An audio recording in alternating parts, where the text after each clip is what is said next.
las últimas horas se profundizó la crisis política en Venezuela con la detención del alcalde mayor de Caracas, Antonio Ledesma. Iba a decir Ledesma, que fue detenido y que profundizó la crisis política en ese país, donde el gobierno de Nicolás Maduro acusa tanto a Leopoldo López, que está detenido desde hace un año, a la exdiputada María Corina Machado y al propio alcalde mayor de Caracas de promover un golpe de Estado contra el gobierno que encabeza Nicolás Maduro. Sí, bueno, es un capítulo más de un proceso que nos ha ido acostumbrando a Venezuela a ver desde estos lugares, ¿no? Tiene que ver con una inestabilidad política muy grande. Yo diría, y quizá en algún rato, Ana María, podemos profundizarlo un poco más para el resto del continente, una cierta lógica de polarización de la sociedad. En Venezuela uno percibe permanentemente esta especie de incapacidad de unir, de acercar, de consensuar, esa imagen permanente de enemigo, y yo creo que nos presenta un país permanentemente al borde de una sensación de ruptura, ¿verdad? De todos modos, y justamente diciendo que esto vuelve a ser un capítulo de esta dificultad para el diálogo, yo diría que la combinación tremenda hoy en Venezuela es esa inestabilidad ya casi crónica desde el punto de vista político, sumado a una situación muy compleja desde el punto de vista económico. Y eso profundiza la crisis política, totalmente, la situación económica. Totalmente, porque hace que haya, digamos, un clima en la sociedad que además de esa polarización que es entre los dirigentes, pero es al final también entre la gente, ¿verdad? Entre familias. Hay que estar en Venezuela para ver que se trata de familias que empiezan a posicionarse de manera distinta y que se rompen. Entonces, es una sociedad fragmentada desde el punto de vista social y político, y entonces el caldo de cultivo de la crisis económica, recién se daban datos, ¿no? en la presentación de la entrevista. Aumentó la pobreza en Aumentó Venezuela. la pobreza, que ha sido una de las cartas más fuertes de los gobiernos progresistas en América del Sur para demostrar este cambio de época en los últimos 10 años. La inestabilidad política y la inestabilidad económica de Venezuela no es algo lejano a nosotros, no es como mirar lo que está pasando en Grecia, lo que está pasando en Medio Oriente. Para nosotros tiene un impacto. Venezuela es un socio importante para Uruguay, tiene que ver con la estabilidad política en la región. Repito, hasta nos va de alguna manera a llegar por la vía de la presencia. Va a llamar mucho la atención a nivel internacional ciertas presencias, por ejemplo, la combinación de la visita del vicepresidente de Estados Unidos y la del presidente de Venezuela. Después vamos a hablar de Bolivia, también es un caso de mucha polarización con relación a Estados Unidos. Entonces, pero es interesante lo que sucede con Bolivia, ¿verdad? Porque sí, muy polarizado respecto a Estados Unidos, pero donde nuevamente es reelecto Evo Morales con una mayoría aplastante, con una conformidad de la sociedad boliviana, incluida con esa polarización de clases que tiene. Sin embargo, votó muy bien en lugares donde la oposición es fuerte. Estamos hablando, por ejemplo, de Santa Cruz de la Sierra.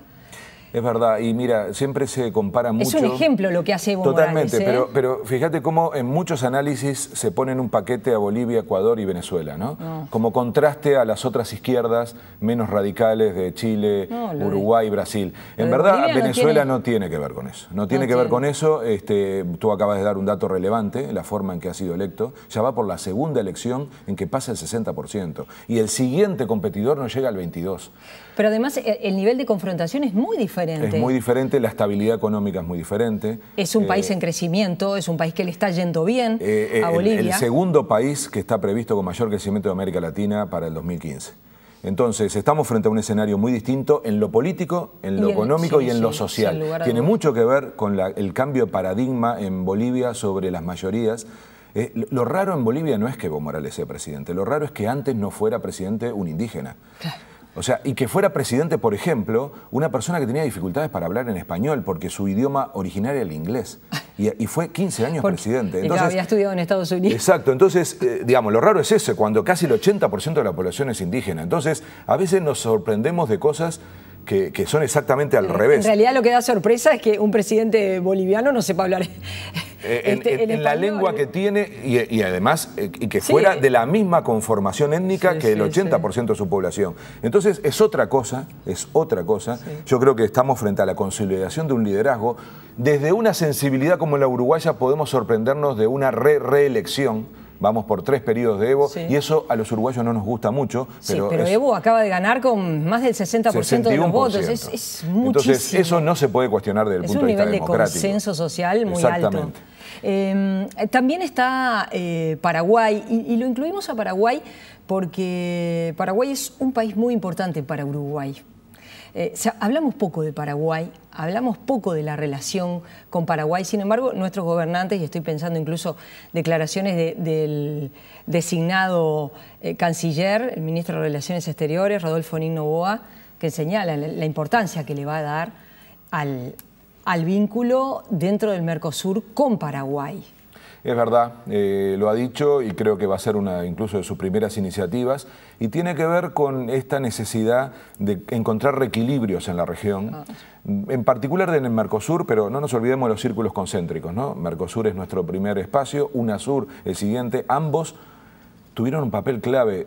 Recordemos que en Paraguay hubo un cierto quiebre del orden institucional que llevó a que estuviera fuera de UNASUR y de Mercosur por unanimidad, no fue un problema de gobiernos de izquierda, ahí también estaba Colombia, Chile, con una conducción que no era de izquierda, fue una decisión unánime de tener de alguna manera una señal a partir de la cláusula democrática de UNASUR y de Mercosur de que la situación que se había dado con la salida del presidente Lugo tenía que pasar por una etapa de recomposición que fue a partir de una elección nacional, lo cual le hace muy bien a la región y le hizo muy bien a Paraguay.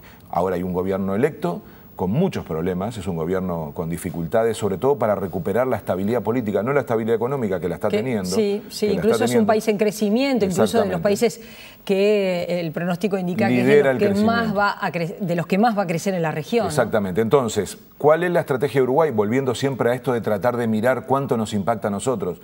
Yo diría que la estrategia de Nin Noboa tiene que ver con recuperar una sigla que ya existe, que es un sistema que está un poco abandonado, que se llama Urupabol, Uruguay, Paraguay y Bolivia, que coloca a Uruguay en un lugar privilegiado porque es el único que tiene acceso al mar. No nos olvidemos que Bolivia y Paraguay comparten un problema enorme, que es la mediterraneidad. O sea, tienen una dificultad para que sus productos accedan. Es el gran conflicto que tiene Bolivia con Chile, histórico. Entonces, Uruguay permite ese acceso, sin hablar del puerto de Aguas Profundas, que ahora está de vuelta en un debate, alcanza con pensar solo en el puerto de Montevideo como para que eso sea viable. Entonces, vamos a tener en breve una imagen de un país, Uruguay, tomando la iniciativa de crear una alianza de ese estilo, de recuperar una alianza de ese estilo.